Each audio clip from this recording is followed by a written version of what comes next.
So I hope everyone is able to listen my voice. Everything is clear from my end. Okay. Yes. Fine so we should start the session. और यार video को share भी करते रहो.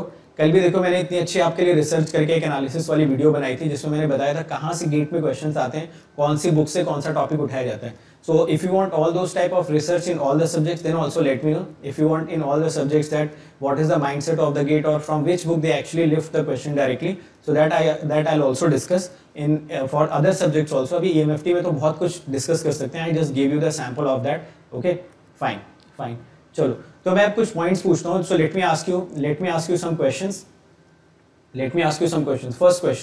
First question is that everyone is comfortable with the transit time. So I'll explain some of its parts in this lecture. So the first point I'm saying is that whenever transit time is considered, you cannot apply the KVL and KCL. Why? Because the reason we have discussed in the first lecture. Second thing I want to tell you that when there is a high frequency operation, transit time effect will always be present, and if the transit time effect is present, in that case you can also say that KVL KCL cannot be applied, which means you can say that for a given transmission line we have to divide the transmission line into small segments. So for a very small segment you can apply the KVL and KCL. So if for a very small segment you want to apply the KVL KCL, for that small segment you must know its resistance, inductance, conductance and its capacitance. So if you want to know the all these four parameters of a small segment, which means for the complete segment you must be knowing the per unit parameter of these four quantities. If you know the per unit parameter of these four quantities for the complete line, then for that very small segment of delta Z you can calculate the resistance, inductance, capacitance and conductance as a whole. Which means if you want to analyze your complete transmission line, first of all you must analyze the delta Z length transmission line. You should understand in that delta Z length what is the variation of the voltages and what is the variation of the currents. This was the first discussion. Secondly, yesterday I taught you that anywhere on the transmission line your voltage has to be the function of time and space if you consider the transit time effect. If you consider the transit time effect, then anywhere on the transmission line the voltages and the currents has to be the function of space and time, even if the supply is only time varying. That also I explained yesterday.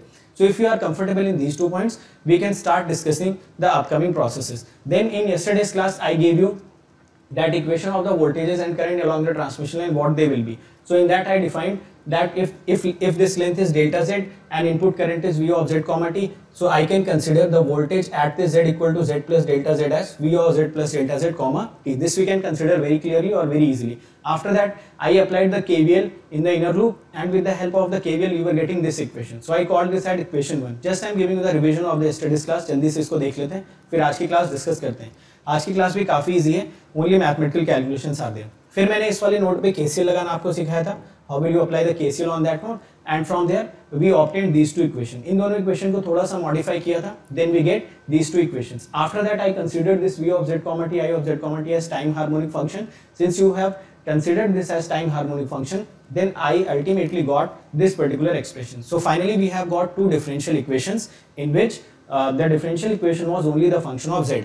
हमने देखा था कि अगर Vz मिल जाएगा we can always jump from Vz to V of Z comma T. Are you comfortable till now? यहाँ तक सबको clear है सारी बातें? आगे चल सकते हैं? चलिए बताइए. ठीक है. So I think this revision is complete. So I have concluded all the things that we have studied till now. ठीक है. और सेशन को यार सब लोग शेयर भी करते रहेंगे. Okay. If number of people are decreasing, then the sessions might not continue as it is going on. Fine. चलो आज का सेशन हम लोग स्टार्ट करते हैं. So yesterday we got these two differential equations. Del 2 Vz upon del Z square equal to gamma square Vz. This was the equation 1 that we got yesterday. After that another equation that we got is del 2 Iz upon del Z square, and this was also gamma square Iz. Okay, this is equation 2. Both these equations are differential equations if you know. ये दोनों ही आपके differential equations. So how can you solve these differential equations? If I take the equation 1, so if I take equation 1 into consideration, यहाँ से देखो बहुत ध्यान से सारी चीजें समझना है. Every point is very important from there. So if I take the differential equation 1 into consideration equal to gamma square Vz. I think this was the differential equation. तो इस differential equation का solution निकालने के लिए you can also write it as d square minus gamma square into Vz. तो mathematics में आप लोग पढ़ते भी होंगे. And how to write the solution of this equation? So the solution of this equation will become v naught plus e to the power minus gamma z plus v naught minus e to the power gamma z, because you know that once you will solve this equation, जब भी आप ये वाली equation solve करेंगे, this particular equation, the roots of this equation is going to be d is equal to plus minus gamma. So both these roots you have obtained, and you can simply write it in the form of e to the power minus gamma z and e to the power plus gamma z. These two equations we have obtained. What is this v plus and v minus? These are arbitrary constants. आप c1 c2 भी लिख सकते थे, आपकी मर्जी, मैंने जानबूझ के इसको v plus v minus लिख दिया. So you can call this thing as arbitrary constants. Is it fine? So I think it is fine till now. Can you tell me, if I have written this vz as v naught plus e to the power minus gamma z plus v naught minus e to the power gamma z, out of this can you tell me which of this will represent the electromagnetic wave equation which is going in the plus z direction, and which of this will represent the wave equation in the negative z direction? So very clearly you can see that क्योंकि यहाँ पे minus gamma z वाला factor आ रहा है, so this will represent the traveling of wave in the plus z direction, and this will represent the travel of wave in the negative z direction. तो मेरे ख्याल से इलेक्ट्रोमैग्नेटिक वेव से कम इतनी चीज तो आप निकाल सकते हो, और आपको दिख भी रहा होगा कि जैसे जैसे z बढ़ता जाएगा ये क्वांटिटी कम होती जाएगी और ये क्वांटिटी बढ़ती जाएगी. So from there you can also conclude that your vz will be v plus e to the power minus gamma z plus v minus e to the power minus plus gamma z. यहाँ से दो चीजें important है, बहुत ध्यान से समझना. What is this vz? It is representing voltage at any point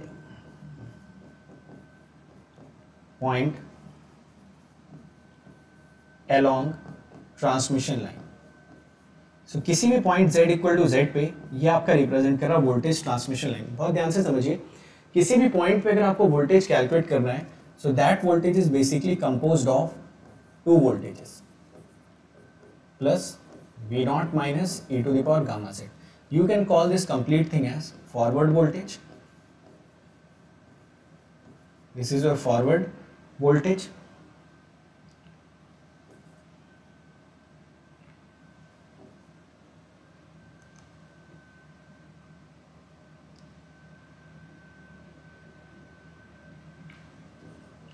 And this can be called as backward voltage.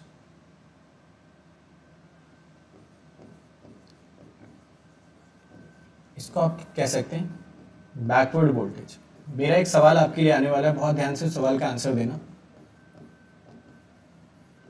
देखो, किसी भी पॉइंट पे eight any point on the transmission line, if I ask you what will be the voltage at any point on the transmission line, considering that we are not assuming the time or we are taking the time as constant. So for a particular constant time, if I ask you at any point z on the transmission line what will be the voltage, then you will say that the voltage will be composed of two things. One is v plus e to the power minus gamma z, which is representing a traveling wave in the positive z direction, and another component will be v naught minus e to the power gamma z, which is representing a wave which is traveling in minus z direction, which means at any point on the transmission line the voltages will be composed of the 2 points or the two particular things. One will be traveling in the forward direction or one will be traveling in the plus z direction and another will be traveling in the minus z direction. तो मेरे कहने का मतलब क्या है उसको आप यहाँ से समझिए. सपोज ये आपके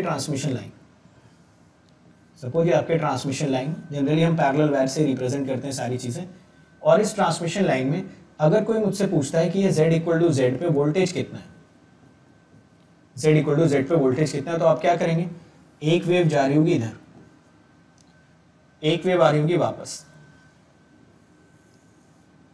दो वेव्स ट्रैवल कर रही हैं, दिख भी रहा है इस इक्वेशन में. तो इस वाले पॉइंट पे जो नेट वोल्टेज होगा वो इन दोनों का कॉम्बिनेशन होगा. So net voltage at z equal to z will be V1 plus V2. ये बहुत ही वेग वे में मैंने बताया, आगे चल के हम लोग फेजर्स वगैरह भी इसके ऐड करेंगे. But as of now I think from this equation it is very much clear that at any point along the transmission line or at any point at z equal to z, the voltage will be the combination of one forward traveling wave and another reverse traveling wave or backward traveling wave. क्या यहाँ तक सारे point सबको clear है? Are you comfortable with this particular explanation? तो ये बहुत वेग सा एक्सप्लेनेशन है, आगे इसको थोड़ा सा और सपोर्ट देंगे हम लोग, बट मुझे लग रहा है यहाँ तक आप बहुत आसानी से चीजें समझ पा रहे हैं. ठीक है, चलो ये vz तो आपको मिल गया था. अगर vz आपके पास है, so how can you calculate your v of z, t? Who will tell me how can we calculate this v of z comma t. So this becomes gamma z. So very simple. You know that to calculate the v of z comma t, you just have to multiply the same thing with e to the power j omega t. So your v of z comma t from there becomes v naught plus e to the power minus gamma z e power j omega t plus v naught minus e to the power gamma z e to the power j omega t. Very simple explanation, just we have to multiply e to the power j omega t. If we can multiply e to the power j omega t, very clearly from here you will get a very interesting expression. If I write gamma is equal to alpha plus j beta. Gamma is a propagation constant. So obviously what controls a propagation? To control a propagation you need a attenuation parameter and a phase parameter, that how the phase is changing and how the attenuation is taking place. So that is why this gamma is written as alpha plus j beta. Suppose if I write this gamma's values, in this v of z comma t you will get it as v naught plus into e to the power minus alpha z e to the power j omega t minus beta z. Similarly there you will get v naught minus e to the power alpha z into e to the power j omega t plus beta z. ध्यान से समझते रहना, एक एक point बहुत crystal clear होना चाहिए. Everything has to be understood very properly. What we have written, we have just put this value of gamma as alpha plus j beta, and you will get v naught plus e power minus alpha z e to the power j omega t minus beta z. Similarly, v naught minus e to the power alpha z j omega t plus beta z. Hopefully everyone is comfortable till now. Now we can move forward. यहाँ तक अगर सबको clear है, then I'll wait for a few seconds. You just have to absorb this thing, then we'll move forward. Very simple things, very easy. Just you have to absorb one by one. Fine? Is it clear? I think it is clear. ठीक है, चलिए. तो देखो यहाँ पे v of z comma t आपको क्या मिला? ये बड़ा इंटरेस्टिंग होता है अगर आप इसको समझ लें सारी चीज़ें. Then you will actually start feeling what is going on there. तो आपके लिए ना वेव गाइड भी बहुत आसान हो जाएगा. यही चीज़ मैं आपके लिए बोलता था EM वेव में, कि अगर EM वेव ढंग से पढ़ लोगे तो ट्रांसमिशन लाइन आसान हो जाएगी. ट्रांसमिशन लाइन आपने ढंग से पढ़ ली, वेव गाइड आसान हो जाएगी, और ये सारे चैप्टर्स ढंग से पढ़ लिए तो एंटीना आसान हो जाएगी. ठीक है, चलो ये expression I hope we were getting. Undoubtedly this is the same expression. अब थोड़ा याद करने की कोशिश करिए. Were you getting the same type of expression in case of electromagnetic wave? In case of electromagnetic wave also you are getting the same expression, but the difference is that this particular quantity is scalar in itself, है ना. ये पूरा का पूरा scalar है, ये भी scalar है. तो बस हमारा सिर्फ और सिर्फ अंतर किसका है? The difference only lies here of the direction. Rest of the calculation और rest of the parameters we are getting same. यहाँ पे भी omega t minus beta z देख के पता चल जाएगा that this is representing, ध्यान से सुनना, this particular expression is representing a wave. अब इसको wave बोल सकते हैं. क्यों? Because it has become the function of space and time. So it is representing wave. कौन सी wave? क्योंकि voltage लगा, so I'll write it as voltage wave. So this is voltage wave which is traveling in positive z direction. So you have to tell me if this wave will travel in positive z direction, will it attenuate or not? So I think everyone can tell me, because the alpha is non-zero or alpha factor is present, so as this wave will travel, this will also attenuate in itself. What is this? It is also a voltage wave. Now we can call it as wave. जब तक time और space दोनों का function ना हो ना, तब तक उसको आप वेव नहीं बोल सकते, तब तक वो ट्रैवलिंग वेव नहीं होगी. In negative z direction, in negative z direction. Fine. So ultimately the same thing is happening here also. Same thing is happening here, that if you want to calculate the potential, anywhere on the transmission line at a specific distance and at a specific time, it will be composed of two different parameter. एक आगे की तरफ wave जा रही होगी, एक वहां से वापस आ रही होगी. दोनों का उस टाइम पे सुपर इम्पोजिशन लेंगे, और सुपर इम्पोजिशन से जो वैल्यू आएगी, that particular value will give you the value of voltage at that point. तो मैं यहाँ पे दो तीन चीजें आपके लिए फिक्स करने की कोशिश करता हूँ, and I ask you that what it is representing first of all. ठीक है, चलो जैसे मान लो अगर मैं आपसे पूछता कुछ ऐसा, या मैं ऐसा लिख देता हूँ तो आपको थोड़ा और क्लियर समझ आएगा. देखो,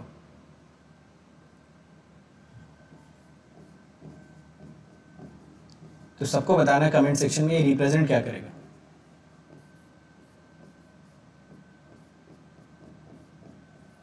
देखो बताना काफी इंपॉर्टेंट है यार.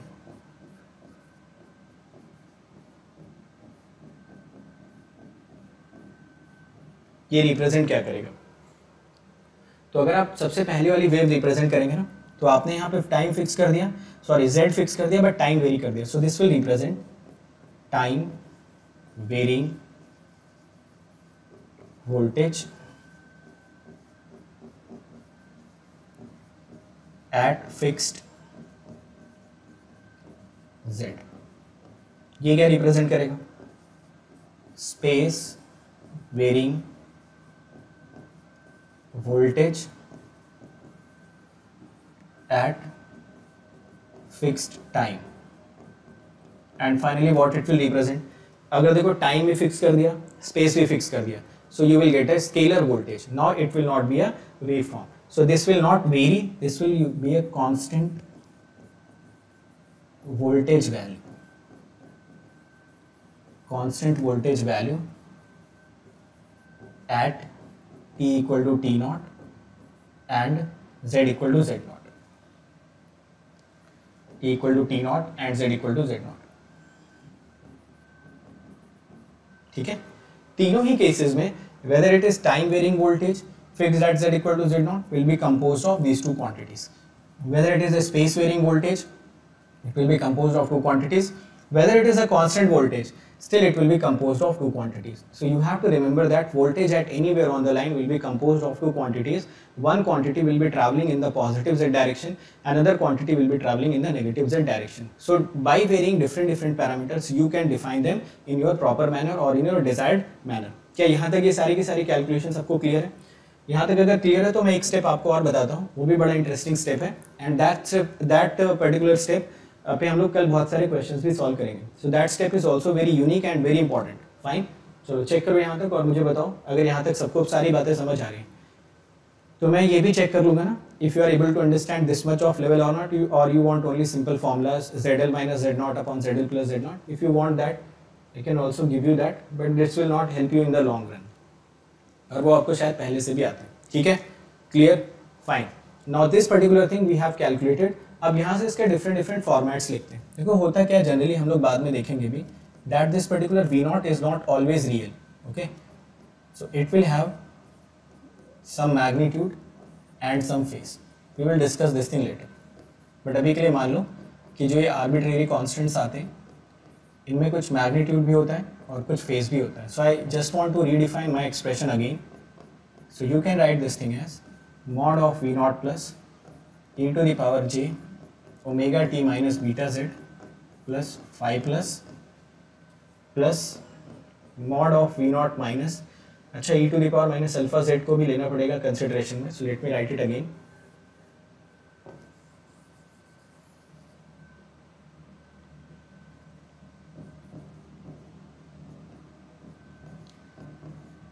So this is the most general expression which you would expect.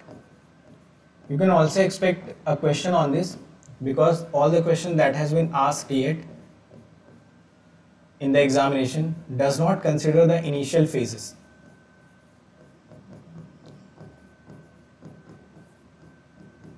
Fine. This is the most general expression that you will be getting in the form of v of z comma t. What is this v0 plus? This is the arbitrary constant that you are getting. This is the arbitrary constant that you are getting. This can also have some magnitude and some phase. We have adjusted the phase there. अब यहाँ से देखो एक दूसरा expression भी निकल के आ सकता है क्योंकि phasor के form में. So you could have also written the same thing as mod of V0 plus e to the power minus alpha z cos omega t minus beta z plus phi plus. जब भी कोई phasor quantity आप लेते हैं तो आप उसमें exponential sin cos तीनों expressions लिख सकते हैं.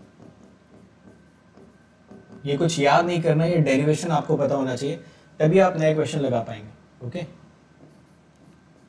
you just have to understand the very simple derivation. कुछ भी याद करने की जरूरत नहीं है.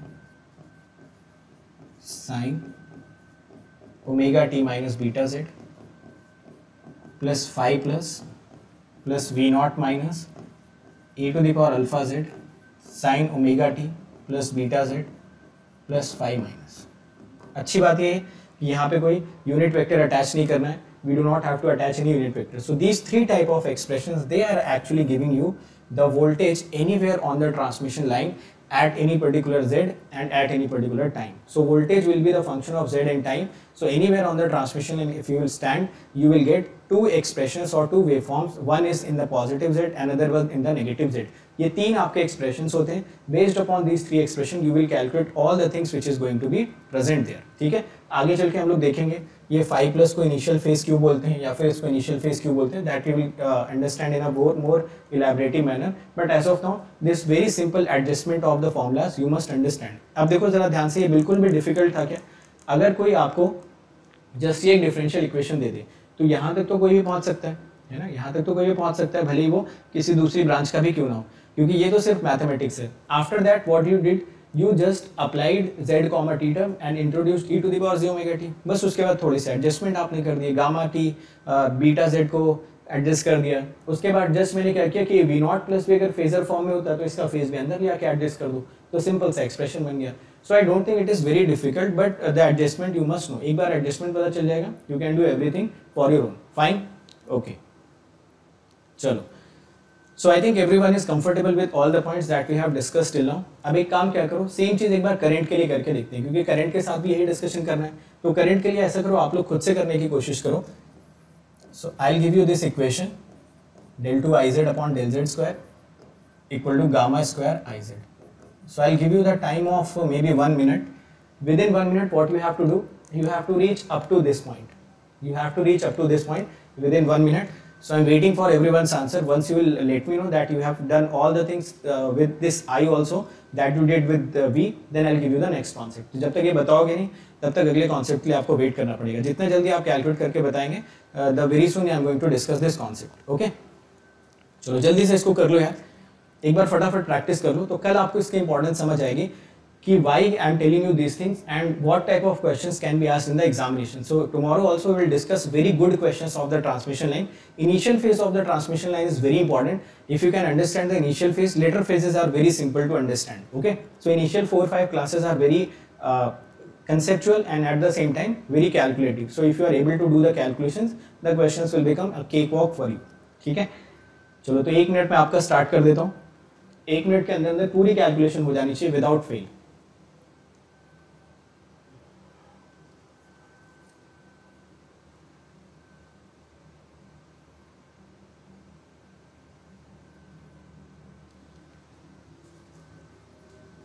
जल्दी जल्दी करते रहो. अगर मैं आपको कोई असाइनमेंट देता हूँ लाइव क्लास में, it does not mean that you do not have to do it. Hopefully everyone have done that. Okay,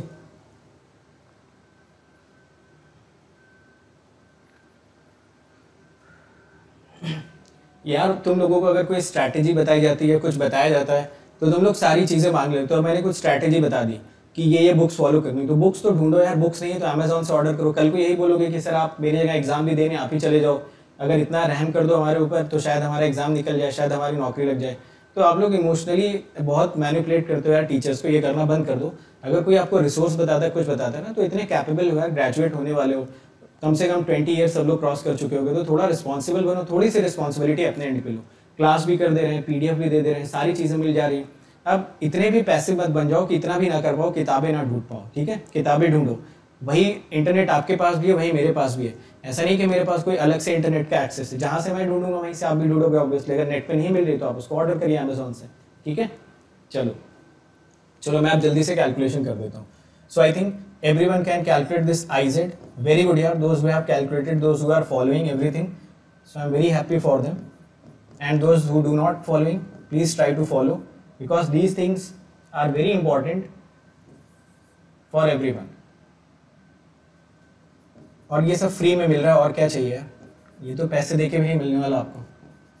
चलो तो यहाँ से हम लोग जस्ट एक चीज हम लोग ये क्या डिस्कस करते हैं यार, देखो अगर मैं कुछ बताता हूँ या कोई भी टीचर कुछ बताता है तो इसका मतलब ये नहीं कि अब वो सब कुछ आपके लिए कर ही देगा, तो बस एग्जाम देना ही तो रह गया. तो एग्जाम भी आपकी जगह पे हम ही दे आते हैं, बस खत्म हो जाएगी सारी कहानी. चलो तो ये क्या रिप्रेजेंट करेगा, this will represent positive z direction, positive z direction propagation. This will represent negative z direction propagation.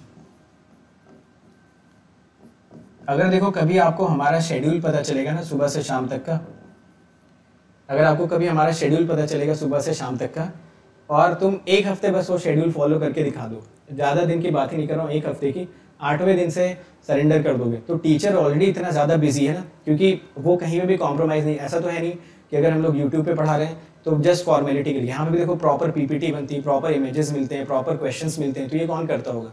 कोई कर पाएगा क्या? ऑब्वियसली जिसको पढ़ाना वही कर सकता है ये सारी चीज़ें। मैं ऐसा तो बोल नहीं सकता कि मैं शाम को ट्रांसमिशन लाइन पढ़ाने वाला हूँ, मेरी पीपीटी बना देना। मैं टाइपिस्ट से ये थोड़ी बोल सकता हूँ कि शाम को मेरी क्लास, उसे क्या पता ट्रांसमिशन लाइन क्या होता है। तो आप समझो टीचर की लिमिटेशन भी आपको समझनी चाहिए कि how much hard work he is putting on the verge of their personal commitments. तो हमारे पास अपने लिए ही लास्ट में टाइम नहीं बचता है, पूरी की पूरी टीम में जितने भी टीचर्स हैं, तो थोड़ा सा आप लोग कोऑपरेट करो, और अगर कुछ बताया जाता है तो try to understand that thing and try to arrange everything. Okay, सारी इन्फॉर्मेशन बिल्कुल स्पून फीड कर दी जाती है, तब भी आप लोग यार ऐसी बातें करते हो। चलो ठीक है, देखते हैं यहाँ से I of Z comma t. So I of Z comma T will become I Z E to the power J omega t. और देखो इससे अच्छा एग्जाम्पल आपको नहीं मिलेगा अगर आप हम लोगों को फॉलो करते हैं ना, तो इससे अच्छा एग्जाम्पल आपको ये नहीं मिलेगा कि अगर आप वो करते हैं जो आपको पसंद है तो उसमें आप कितने भी लंबे समय तक वो काम कर सकते हैं। We do this because we love teaching, teaching is our passion, it is not mandatory to just show and just say this thing, because we are passionate about teaching, we are passionate about knowledge contribution, that is why we are able to sustain this particular hard work for so much of long time। तो आप भी वही करिए, जो आपका काम है ना उसको पसंद जरूर करिए। चलिए, so this becomes e to the power j omega t and this becomes e to the power minus gamma z, I naught minus e power gamma z e power j omega t। Again on the similar basis, put gamma is equal to alpha plus j beta। If gamma becomes alpha plus j beta, this calculation becomes very easy। तो ये बिल्कुल भी difficult आपको नहीं लगना चाहिए, ये mains में एक बार पूछा भी जा चुका, आप जाके देखना 2008 या 9 का पेपर में सेम डेरिवेशन ही पूछा गया था।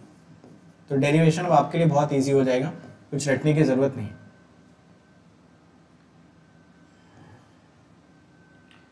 या फिर आप लोग सेमेस्टर वगैरह दोगे तो उसमें भी पूछा ही जाता है, I naught minus E to the power alpha Z E to the power J omega T plus beta Z. ठीक है, चलो ये आपको मिल गया पूरा का पूरा expression. So this expression is very easy for you, everyone can follow this thing. ठीक है, चलो अब यहाँ से जस्ट एक चीज और लिख लेते हैं यहाँ पे कि अगर मैं इसमें फाई इंट्रोड्यूस कर देता, so this I of Z comma T will become I naught plus E to the power minus alpha Z E to the power J omega T minus beta Z plus I naught minus E to the power alpha Z E to the power J omega T plus beta Z. कल के आप questions देखना, अगर आपकी class आपको समझ आ रही है ना, तो कल के देखना कितने डिफिकल्ट क्वेश्चन जो शायद नॉर्मली आप समझ भी नहीं पाते, आपको कितनी आसानी से लग जाएंगे। This is representing what? Travelling wave. Which travelling wave? Current, current travelling wave in positive Z direction. अच्छा, वो ट्रैवलिंग वेव वाला लेक्चर जरूर देख लेना यार सब लोग, जो मैंने बताया था। This is representing current travelling wave in negative Z direction, in negative Z direction. ठीक है, यहां पे भी वही बात हो जाएगी। कभी भी लाइन पे किसी भी पॉइंट पे if you want to calculate the current, it will be composed of two components, one would have been going in the forward Z direction, other would have been returning from there. Why would it return from there? That we will also discuss in the next class. Okay, but abhi ke liye mathematics. Similarly, you can also write this thing as mod of I naught plus e to the power minus alpha z j omega t minus beta z plus phi plus। सबका हो गया होगा ये, second वाला भी सबने शायद कर लिया होगा, j omega t plus beta z plus phi minus. ठीक है, बहुत आसान है, everyone would have done that, and from there you could have also written the expressions of sine and cos and everything. Okay, so those things you can also write on your own. I'm not writing it again and again, so this is something which you can write. The second term and the third term is homework for you. मैं ऐसा मान के चल रहा हूँ that every one of us would have written those particular expressions. So finally if I have to write two expressions, I'll write it like this. First is voltage wave anywhere on transmission line at any instant can be written as this. अभी लिखना भी आपको काफी आसानी से आ रहा होगा, e to the power j omega t minus beta z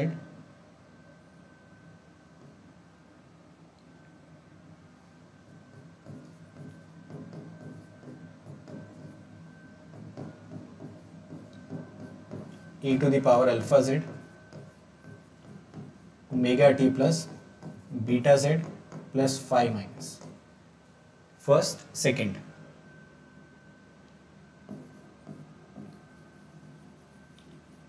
current wave anywhere on transmission line at any instant। ठीक है, दो चीजों पे ध्यान रखना है यहाँ पे, एनीवेयर लिख रहा हूं मतलब z एंड इंस्टेंट मतलब time. Similarly there also anywhere means instant,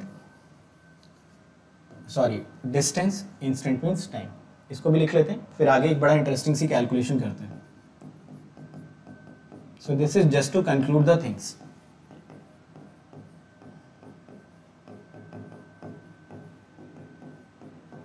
so this is just to conclude the things, nothing else. अब ये डेरिवेशन मेरे ख्याल से आप नींद में भी कर दोगे। कोई अगर आपसे पूछता है जस्ट 2 बार केवीएल कैसे लगाना, उसके बाद ये सारे derivation you can do it on your own. बिल्कुल भी डिफिकल्ट नहीं, it is very easy. It is looking like a very difficult और a hectic calculation, but I don't think it is so, because this is just the conversion of a simple differential equation into the time harmonic format ultimately. ठीक है, चलो ये बात भी clear हो गई। अब जरा एक बड़ी इंटरेस्टिंग चीज नोटिस करना, आई होप ये वाली इक्वेशन सबको याद है। अच्छा, यहाँ तक सारे पॉइंट सबको क्लियर है ना? Very important, this is very important, very important point. Okay, let us come on to the next parameter. Suppose we want to calculate, I hope this everyone remembers this equation that we developed yesterday.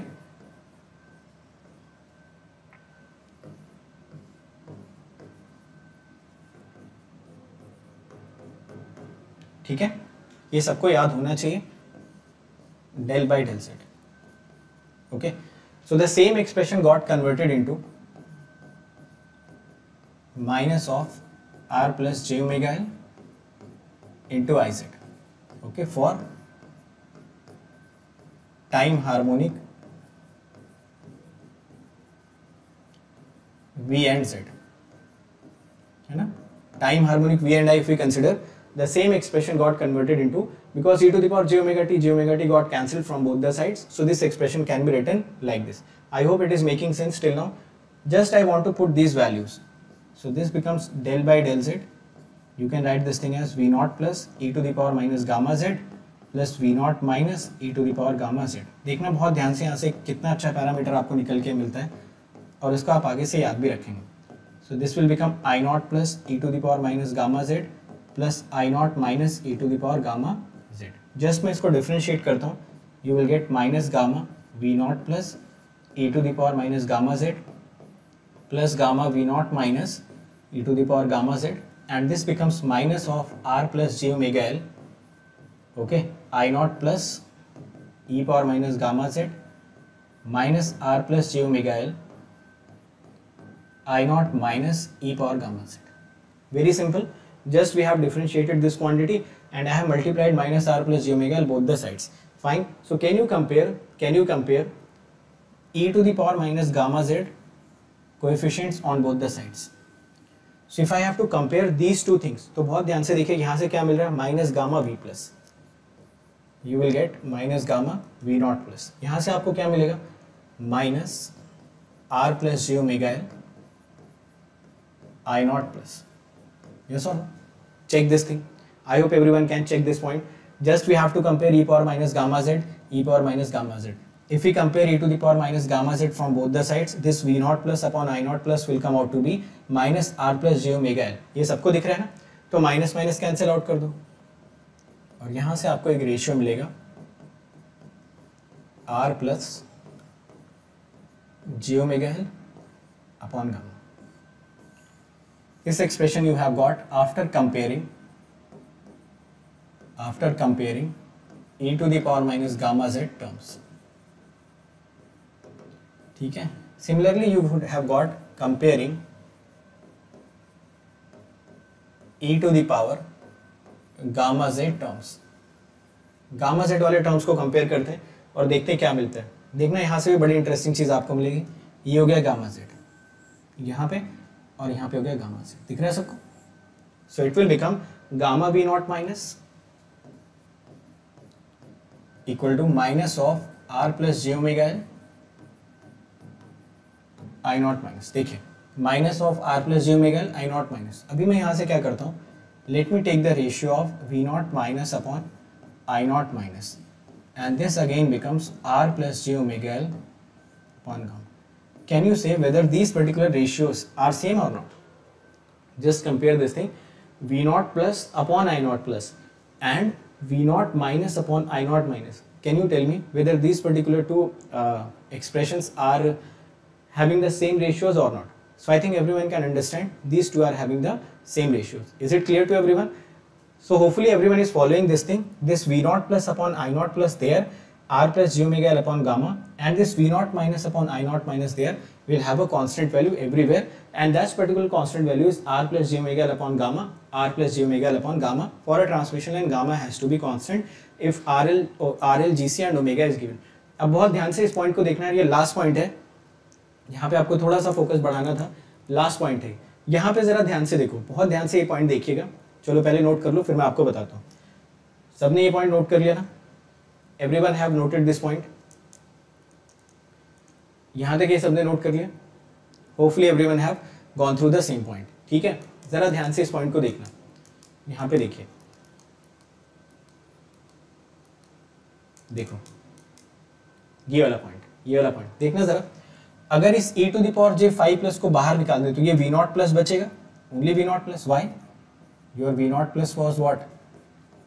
Mod of v naught plus e to the power j 5 plus. ऐसे तो कुछ था, just ऐसा कुछ हमने लिख दिया था। तो अगर मैं e to the power j 5 plus को बाहर ले लूँ, ये v naught plus हो जाएगा। यहाँ से e to the power j 5 plus बाहर ले लूँ, ये i naught plus हो जाएगा। तो आप बता सकते हैं क्या कि this is your forward z direction wave, this is also forward z direction current wave. If you will calculate the ratio of these two waves,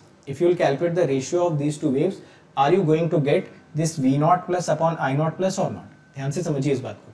अगर मैं फॉरवर्ड वेव्स का रेशियो कैलकुलेट कर लूं, so will I be getting this v naught plus upon I naught plus और not? We will always get this v naught plus upon I naught plus. Similarly if I consider these two ratios, ये देखो 5 minus को मैं बाहर ले आता हूँ, ये आपका हो जाएगा v नॉट माइनस, इस 5 प्लस को बाहर ले आता हूँ, ये हो जाएगा आई नॉट माइनस। इन दोनों का रेशियो लूँ और बाहर एक माइनस साइन लगा दूँ, so again will I get the same expression और not? I think everyone is following this thing. So let me define this parameter for you, that anywhere on the line at any instant,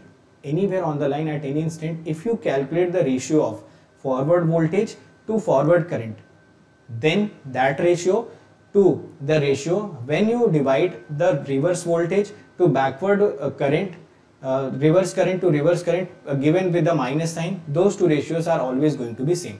So forward voltage upon forward current and backward voltage upon backward current with a negative sign will always have a constant value anywhere on the line. Yes or no? Because you can very well understand, if you take these two ratios, this is independent of z and time. दिख रहा है सबको?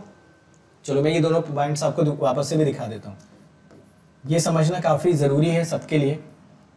v naught e to the power j omega t minus beta z, v naught minus e to the power j omega t plus beta z, ये alpha z कर लो और यहाँ पे minus alpha z कर लो। Similarly if I compare this thing, ये last point है, last point को बस ध्यान से समझिए, तो कल के लिए फिर मेरे लिए मेहनत आसान हो जाएगी, आपके लिए भी बहुत मेहनत आसान हो जाएगी।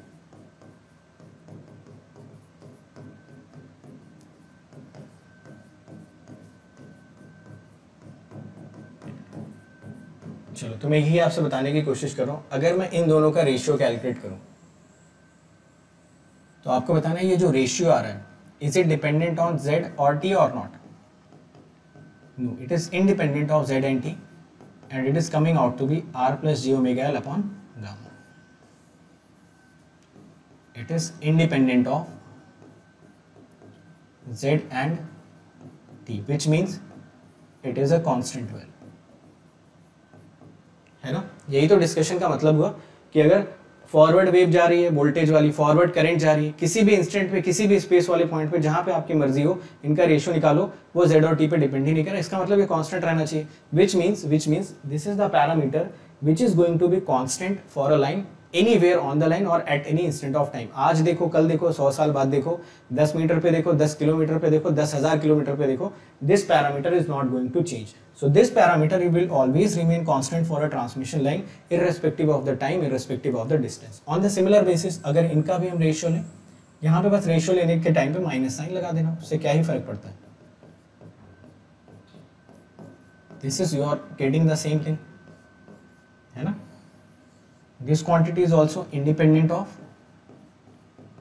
z and t, which means it has to be constant। It has to be constant। मान सकते हैं ना इसको। Everyone can understand this quantity is going to be constant। तो मान लो आप मार्केट में कोई ट्रांसमिशन लाइन खरीदने गए, मार्केट में आप कोई ट्रांसमिशन लाइन खरीदने गए और उसने आपको ये बता दिया कि यार इसका जो फॉरवर्ड वेव और जो फॉरवर्ड करंट है, वोल्टेज और करंट का रेशियो मैं बता देता हूँ आपको। So can you immediately gauge the ratio of the backward voltage and backward current given with the minus sign, so that we can immediately gauge, which means if in any given question the ratio of forward by forward is given to you, you can immediately understand the ratio of backward by backward with a negative sign। Is it clear? Fine। चलो अब इसको calculate कर लेते हैं। अगर ये line का इतना इंपॉर्टेंट पैरामीटर है कि ये चेंज ही नहीं हो रहा है, तो इसकी कुछ ना कुछ वैल्यू भी आनी चाहिए, and that particular value you will gate. बहुत सारे लोगों को समझ में भी आ गया होगा कि किसकी बात चल रही है। तो देखना ध्यान से, जब आप इसको कैलकुलेट करोगे ना, तो आप इसको जाने अनजाने में पता नहीं कितनी बार पढ़ चुके होगे, बट शायद कभी आपने इस नज़रिए से सोचा नहीं होगा। Gamma is under root of r plus J omega L G plus J omega C, and if you put this thing you will get r plus J omega L upon G plus J omega C. And what is this? This is known as characteristic impedance of a transmission line। So what is the characteristic impedance of a transmission line? Now you have a very valid definition that characteristic impedance of a transmission line is a constant parameter of a transmission line which is independent of the length of the transmission line as well as independent of the instant at we are observing the transmission line, and it will always give you the ratio of the forward voltage wave to the forward current wave with a positive sign or the reverse voltage wave or the reverse current wave with a negative sign। जो भी wave travel कर रही है उसमें से किसी भी point और किसी भी इंस्टेंट पे आप खड़े हो जाओ और दोनों के वोल्टेजेस और करंट का रेशियो निकाल लो, पॉजिटिव साइन रख दो तो भी सेम वैल्यू मिलेगी, और बैकवर्ड का वोल्टेज और करंट निकाल लो और नेगेटिव साइन पुट कर दो, again you are going to get the same value. So this is very important parameter of the transmission line which gives you lot of information. So this is known as characteristic impedance of a transmission line। आपको मुझे बताना है कि characteristic impedance of a transmission line हमेशा constant होना चाहिए, yes और no? ठीक है, तो मैं एक ऑप्शन देता हूँ आपको, है ना। एमएसक्यू आप लोग करते रहते हो ना, मैं आपको एक ऑप्शन देता हूँ, एक क्वेश्चन पूछता हूँ। पहला, the characteristic of impedance of a transmission line can be the function of space, yes और no? The characteristic of a transmission line can be the function of space. Answer is no. The characteristic impedance of a transmission line can be the function of time. It cannot be. Third, the characteristic impedance of a transmission line can be the function of both space and time. Will it be? It will never be the function of space and time. Fourth, the characteristic impedance of a transmission line is the ratio of two waves which individually are the function of space and time. This can be the correct option because it is actually the ratio of two parameters which is individually the function of time and space, but they are getting cancelled out, that is why it is coming out to be constant। ठीक है, समझ आ रहा है सबको? चलो, तो यहाँ से एक बड़ा इंपॉर्टेंट पैरामीटर डिफाइन कर लिया, Z0। So the formula of Z0 is coming out to be under root of R plus J omega L upon G plus J omega C. यहाँ तक की मेहनत थी अपनी यार, ठीक है। यहाँ तक बड़ा मुश्किल होता है ट्रांसमिशन लाइन पढ़ाना और सस्टेन कर पाना, but I hope I taught you in the best possible manner. कल से आपके लिए बहुत आसान हो जाएगा, कल से वही सब आ जाएगा जो आप एक्सपेक्ट करते हैं। So tomorrow we will do the standing wave ratios, उसके शॉर्टकट्स मैं आपको बताऊंगा, क्वेश्चन देख के डायरेक्टली कैसे बताना है कि what is the answer of the standing wave ratio. So from tomorrow onwards we will go into the transmission line calculation, transmission line parameters. So initial, I hope this is third class. So initial 3 or 4 classes are a little bit conceptual side, and that you also have to understand in order to gain the confidence on the upcoming classes. So directly or indirectly you have understood the concept of the transients. Directly or indirectly you have understood the concepts of the AC analysis also, and directly or indirectly you have understood the concept correlation between the EM wave and transmission line that we will use later on. तो ये सारी चीजें हमें पता चल गई. तो ये जो दोनों पैरामीटर्स होते हैं ना,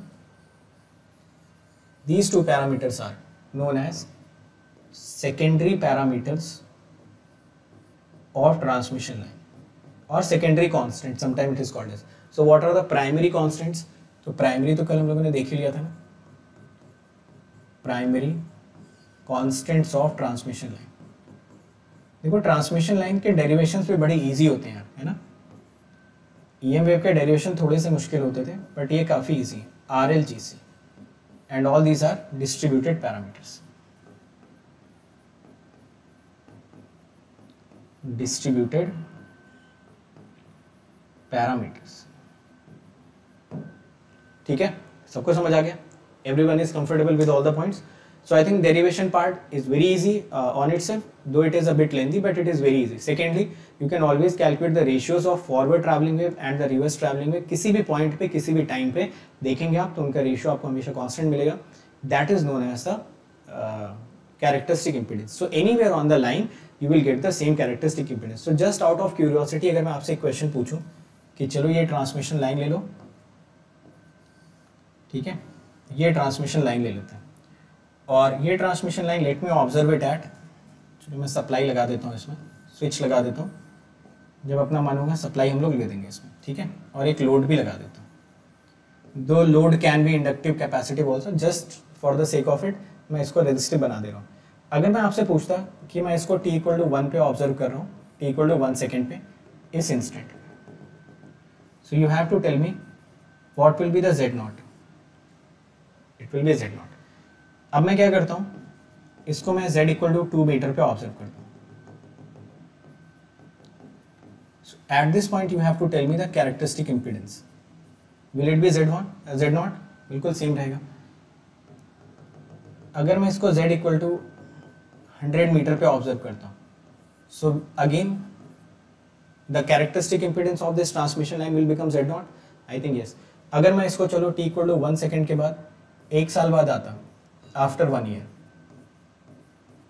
तो चेंज हो जाता क्या ये, है ना. उस केस में Z=1 मीटर पे ये कितना रहता है, Z0. ये कितना रहता है, Z0. ये कितना रहता है, Z0. So sometimes we simply represent this thing like this. We make a transmission line and we put Z0 in between. So if we put Z0 in between, it is basically representing, you can stay or you can be present anywhere on the transmission line. Every point on the transmission line you will get this characteristic impedance as Z0, and this will actually give you the ratios of the forward or the backward voltage and current wave. ठीक है, चलो. तो ये representation में मैंने समझा दिया. आप लोग ऐसे लिखते भी होंगे, ट्रांसमिशन लाइन बना के बीच में Z0 लिख देते हैं. उसका रीजन ये है because at any point you can write this Z0, so just be represented by the Z0. और एक ट्रांसमिशन लाइन का Z0 हमेशा फिक्स रहेगा. दो ट्रांसमिशन लाइन के Z0 चेंज हो सकते हैं, ठीक है. इसी में आगे एक ट्रांसमिशन लाइन और लगा दोगे, शायद उसका Z0 कुछ और होगा. तो Z0 पे तो पूरा अलग से डिस्कशन करना ही करना है, वो तो हमारे लिए करना है. चलो एक दो सिंपल से क्वेश्चंस मैंने कलेक्ट किए थे, वो भी कर लेते हैं. बहुत ईजी क्वेश्चन है, शायद सबसे हो जाएंगे. अच्छा, ये तो देख लो यार, ये डायग्राम भी इंपॉर्टेंट है. ये सबको दिख रहा है ना, फॉरवर्ड वेव. ये एक तरीके से मैंने बनाया है आपका V ऑफ Z, T.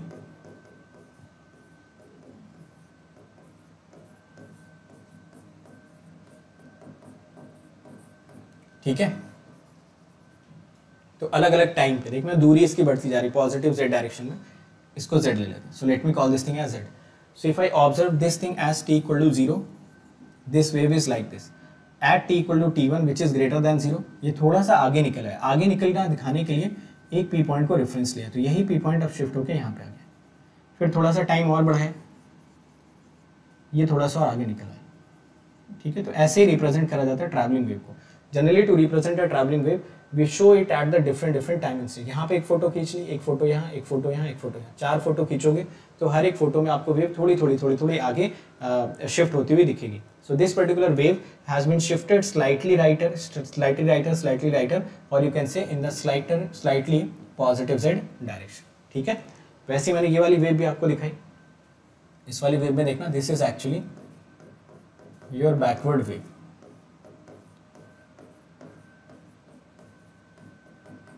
ठीक है, इसमें कोई डायरेक्शन तो होती है नहीं, तो AX कैप वगैरह लगाने की जरूरत नहीं। In this case also you can represent, एक फोटो यहाँ पे खींचिए आप, थोड़ी देर बाद एक फोटो खींचो, थोड़ी देर बाद एक। ये स्क्रीनशॉट अगर आप 4 स्क्रीनशॉट लोगे तो हर बार ये वाला जो पॉइंट होगा ना, ये आपको पीछे जाता हुआ दिखेगा। ये यहाँ जाएगा, ये यहाँ जाएगा, यहाँ जाएगा। So all this wave are travelling in this direction, all this waves were travelling in this direction. ठीक है, कॉन्सेप्ट समझ आ गया ना ट्रैवलिंग वेव का। So the concept of travelling wave is that the wave will be traveling in certain direction at different time instances। तो हर एक time instant पे अगर स्नैपशॉट लोगे वो वेव तुमको थोड़ा आगे जाती हुई दिखेगी। ठीक है, इसका एक एनिमेशन भी मैं दिखा दूंगा नेक्स्ट क्लास में, तो थोड़ी और क्लैरिटी मिल जाएगी। फाइन, अच्छा क्वेश्चंस पे हम लोग आ रहे थे। So we were coming on to the questions. Yes, this is a very simple question यार। एक क्वेश्चन कर लो, एक होमवर्क ले लो, ट्राई कर लो, है ना। इस तरीके के क्वेश्चन हर कोई कर सकता है। Some difficult question we will do in tomorrow's class. Difficult in the sense that question will be very elaborative in manner and every point that we have studied till now will be covered in that question. Since we are not left with much time, so we can do this easy questions. In a transmission line, some parameters are given to us. R is given to us 0.1, है ना। इसमें calculations बहुत ज़्यादा होती हैं। 0.2 micro henry पर metre, capacitance is 10 picofarad per meter and your conductance is given as 0.02 per meter. You have to calculate the propagation constant. अभी Z0 का डिस्कशन हम लोग करेंगे थोड़ा और। ठीक है, so what will be gamma? It becomes R plus j omega L, G plus j omega C। सारी वैल्यूज उठा के पुट कर देना। 2 पार्ट में पूछा है। In the first part you have to put the value of omega as 1 megahertz. And the second part also you have to calculate the same thing. It becomes R plus j omega L, G plus j omega C. Omega is mentioned as 1 gigahertz. Okay, so just you have to put all these things. I have answers with me, so I'll write the answer directly. आप match करा लेना calculate करके। ये calculations भी कर लिया करो। 0.117 0.18, it is coming out to be 0.117 plus j times 0.18. This is your alpha, this is your beta. In the second case you are getting the answer as 1.4 plus j9. I hope it is correct. ये आप check कर लेना यार, ये मैं अपने notes से देख के लिख रहा हूँ। ठीक है, so I think this values you can calculate, these values you can calculate. Very simple calculation, just put it in this formula, put it in the calculator, you will get the direct expressions like that. ठीक है, alpha beta भी निकाल सकते हो यहाँ से। एक और सिंपल सा क्वेश्चन है, ये भी कर लेते हैं। Just formula based question, nothing else. R L G C's are given. You have to be asking the values of Z0. I know these are easy questions. अच्छा, कल जरूर ये पूरा पढ़ के आना है ना, एक बार रिवाइज करके आना, क्योंकि कल वाले क्वेश्चंस करने के बाद आपको बहुत ज़्यादा कॉन्फिडेंस आ जाएगा कि आप डिफिकल्ट क्वेश्चन कितनी आसानी से टैकल कर पा रहे हो। So try to revise the concept. मैं PDF भी शेयर कर दूंगा अभी। j ओमेगा L दे रखा आपका 0.01 माइक्रो हेनरी, ओमेगा बाद में पुट कर लेना। g की वैल्यू आपको दे रखी है, व्हाट इज g? g नहीं दिया इसमें, मैं g देख के बता देता हूँ आपको। I think that g in this question should be 0.01. g is missing, c is also, this is g.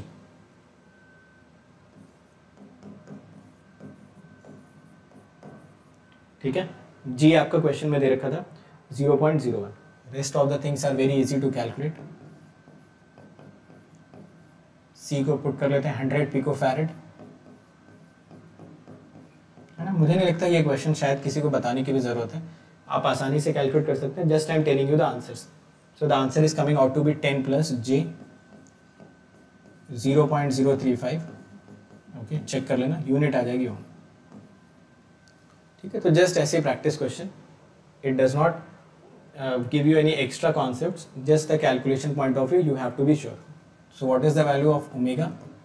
You can calculate it from here, ठीक है। तो मुझे लग रहा है ये calculation आप कर लेंगे शायद, this is not a big deal, fine.